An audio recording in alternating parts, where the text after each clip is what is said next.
அதாங்க அது என்னன்னு பார்த்துட்டு நான் சொல்றேங்க. அதான் நான் பார்த்துட்டு என்னன்ற சட்ட ஒழுங்கு தான் ரொம்ப மோசமாகி போச்சு. எங்க பார்த்தாலும் ரவுடிசம், எங்க பார்த்தாலும் துப்பாக்கி சூடு, இதுதான் நடக்குது. இது மாதிரி காவல்துறைக்கு ஒரு கலங்கம் ஏற்பட்டதுன்னா அது ஸ்டாலினுடைய ஆட்சியில தான். அது நான் நேற்று பூரா வெளியே ஒரு இடத்துல இருந்தேன். எங்க தலைவரே தொடர்பு கொண்டார் தெரியல.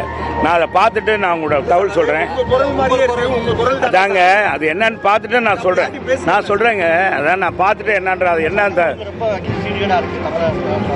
சட்ட ஒழுங்கு தான் ரொம்ப மோசமாகி போச்சு. எங்க பார்த்தாலும் ரவுடிசம், எங்க பார்த்தாலும் துப்பாக்கி சூடு, இதுதான் நடக்குது. இது நம்ம பொதுச் செயலாளரே கண்டிச்சு கூட இது பண்ணியிருக்காரு. நேற்றைய தினம் கூட ஒரு என்கவுண்டர் நடந்திருக்கு. அதில் கூட சந்தேகத்தை எழுப்புறாங்க. பொதுவாக காவல்துறை இன்றைக்கு சுதந்திரமாக புரட்சித் தலைவர் அம்மா ஆட்சியில், எடப்பாடியார் ஆட்சியில் இருந்த மாதிரி காவல்துறைக்கு சுதந்திரமாக செயல்பாடு இல்லை என்பதுதான், அவங்களுடைய கைகள் கட்டப்பட்டிருக்கு என்பதுதான் நிதர்சனமான உண்மை என்பது இந்த நேரத்தில் தெரிவிச்சுக்கிறேன்.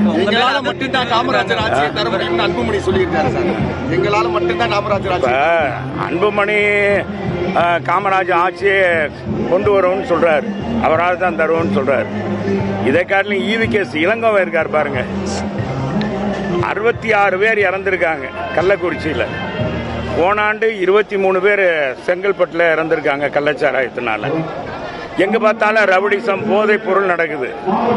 எங்க பார்த்தாலும் பாத்தீங்கன்னா வைப்பறி, செயின் ஸ்னாப்பு, இதெல்லாம் நடக்குது. இந்த ஆட்சியே நம்முடைய ஈவிகேஸ் இளங்கோவன் காமராஜர் ஆட்சி, பெருந்தலைவர் காமராஜை போல இன்னைக்கு அவர் இருந்தால் என்ன மாதிரி நடவடிக்கை அதே மாதிரி ஸ்டாலின் நடவடிக்கை எடுக்கிறார் என்று சத்தியமூர்த்தி பவன்ல இருந்தே பாராட்டுறார். இது மாதிரி காங்கிரஸ்ல ஒரு மூத்த தலைவர் இந்த மாதிரி பேசுறாருன்னா, அவர் பேசுற காட்டிலும் இவர் அன்புமணி பேசுறத பத்தி ஒன்றும் இல்லை. அவர் இனிமேல் தானே கொண்டு வரணும். அது வரும்போது பார்த்துக்கலாம். நாங்களும் கூவி தான்ப்பா அழைச்சோம். வேகாத வெயிலில் அந்த சரவணனுக்காக ஓட்டு கேட்டோம். ஓட்டு கேட்டதுல எதுவும் கம்மியா இருந்துச்சா? கழக தொண்டர்கள் பம்பரமா தான் பணியாற்றினாங்க. இதுக்கு மேலே எப்படி ஒரு கட்சியில வேலை பார்க்க முடியும்? எதிர்கட்சியில் எல்லாம் வேலை பார்த்தாங்க, எல்லாம் நல்லா தான் பார்த்தாங்க. ஓரளவுக்கு 2வது இடத்துல வந்திருக்கோம், அதிகமான ஓட்டு வாங்கியிருக்கோம். மற்ற இடங்கள்லாம் இதை காட்டிலும் கம்மியா இருக்கு. அதை பற்றி எல்லாம் கவலை இல்லை.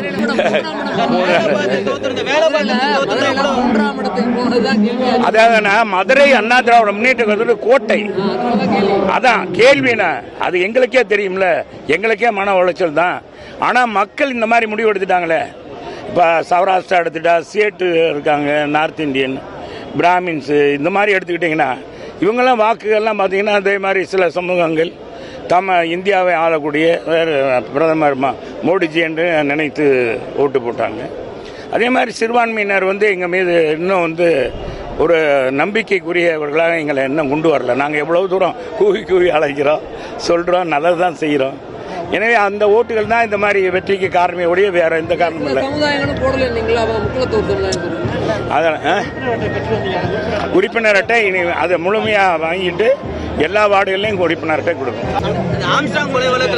இருங்க, ஒருத்தர் கேட்கிறாரு, நீங்க